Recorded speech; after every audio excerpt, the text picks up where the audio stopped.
Welcome back to Ride JBI. I'm JB. Today we are introducing the JBI Titanium Pro Perch. That is this piece right here. And we're showing you how to install it inside of the new 2023 and 24 Yamaha YZ450 KYB forks. We got a pair right here, and we're going to show you how to install this inside of that. For today's install, we need a couple tools. I got them laid out here for us already. For that, we're going to need a 17mm socket, a flathead Phillips. This is going to be our H tool, or cartridge rod holding tool. I'll also show you a way to work around installing the product without this. Our fork cap wrench, most definitely going to need this one. This is our hockey stick tool. It's good for removing circlips. And then I got a 15mm wrench and a 17mm wrench. And of course, we're going to need a few different vices along the way to make our jobs easier. So let's get into it. So I'm going to mount this fork into this vise right here. Now, a lot of you probably don't have a vise, but what you do have at home is you have triple clamps on your bike, and those do an awesome job of holding your fork tube. So what you can do is you can remount this tube in your forks or leave it in there, grab your wrench, and we're going to loosen our top. Now for this install, we're not adjusting compression, so you can leave your clicker exactly where it's at. We're not going to have to adjust that at all. Once you hear that clicking sound, that means you're out of thread. So I already drained these forks of oil to help us with time, but you're going to want to slide this down and lay the fork down somewhere where you can let the oil safely drain out. Now we got that. I'm actually going to reconnect the tube a couple threads. And now we're going to mount this into our parallel jaw vise. We're going to do that right here on our fork axle bracket. So you'll notice that in the center of the vise is where I mounted our fork. That's where it's going to give us the best clamping pressure. And next, we are going to back out our rebound clicker all the way. I already know where we're going to set this clicker at when we're done, so I'm not going to count the clicker. If you want to remember where your clickers are, you may want to count the setting first before you back it out.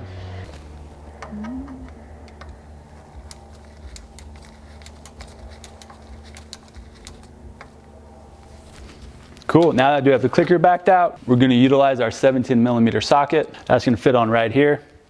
If the forks are brand new and never been serviced before, there's probably going to be under a lot of torque, so be ready for that. Now, as I'm loosening this, the tube's going to want to come down this way. It's under spring pressure, and we're applying pressure to these threads. So to help this loosen up, push down with your hand a little bit. That's going to help this assembly come out. Now these forks are brand new, they've never been worked on before, so there's probably going to be a little bit of assembly grease and Loctite. Awesome, so we heard that clicking sound. This is ready to be disconnected. So I'm going to pull this back out. Now a lot of you can just do this on the ground. This is where you want your H tool. Push down with your hand, choose the proper gap, which this is the wrong one. I prefer tight gaps, you probably do too. So we're going to push down and expose our cartridge rod and slide this right underneath here. So this is the proper tool. Some of you may not have that. What you can use in exchange is either 13 or 14mm open wrench.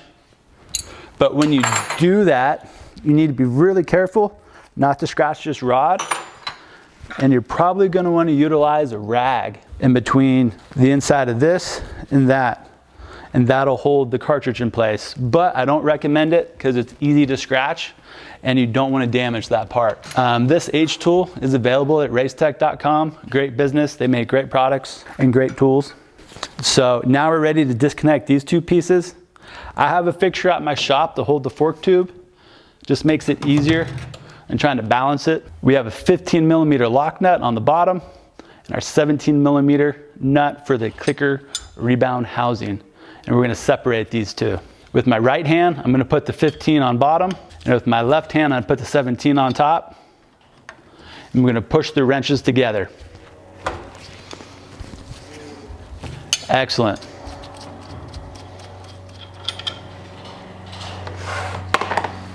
And let's remove our rebound adjuster rod. So now we're ready to remove our H tool.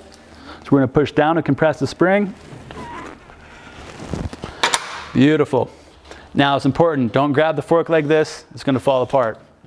Grab it at the outer tube And remember earlier we reconnected these parts? That's why we did it, so it stays together. So let's flip it right side up. With our hands, we can just reloosen this.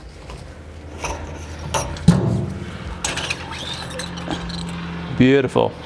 Here is our KYB damping cartridge assembly. What stayed in the fork was our spring perch. Here's our plastic OEM one, which oftentimes break and crack during normal riding, and they're not very effective in giving us additional compression resistance, aka bottoming resistance. We got the spring in here still. We're actually gonna leave it in there. Here's our new JBI Titanium Pro Perch.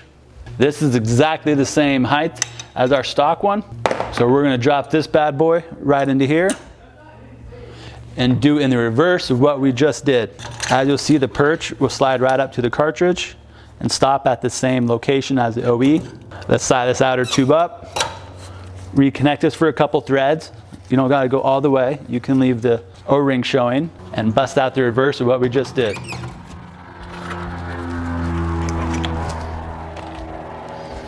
Now it's important that this lock nut is threaded all the way down on the rod. And the way we'll know this is when we thread on this rebound adjuster, there's gonna be a gap. Reason being is when we thread this on, eventually this rod adjuster is gonna bottom out into our clicker adjuster.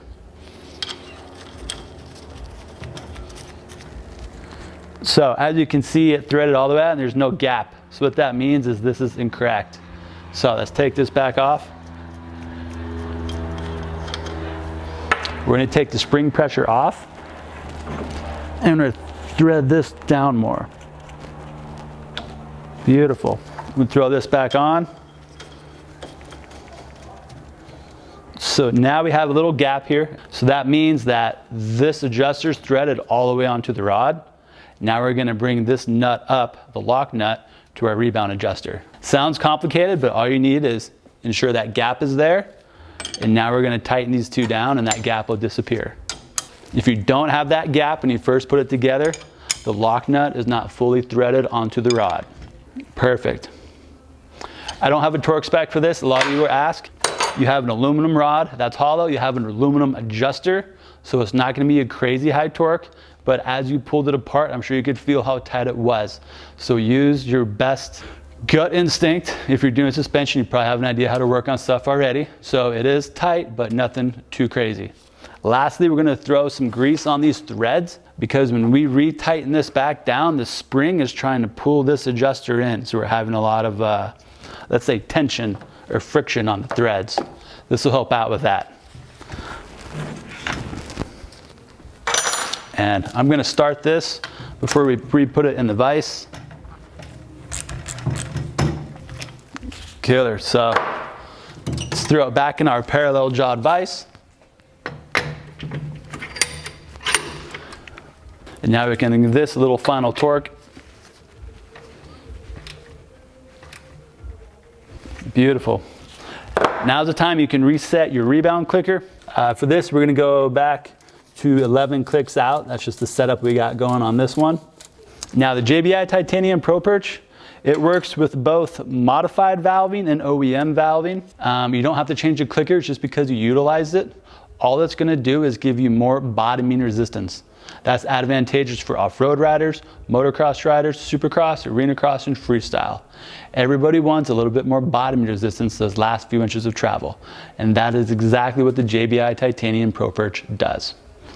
So to finish this build, let's remove the fork. I'm gonna remount it into our vise. So re-loosen this top up. On ridejbi.com, we have a chart that tells you what oil volume to put inside your fork. It's gonna vary a little bit depending on the configuration you have and the brand suspension that you have. For this one, we're gonna put in 320 cc's. I'm not gonna do it right now, but what I would do is push up on our fork, add our oil. Once that's done, we tighten this back down and you would be ready to ride. If you have any questions, please give us a call or send us an email. All JBI suspension services and parts can be found at ridejbi.com.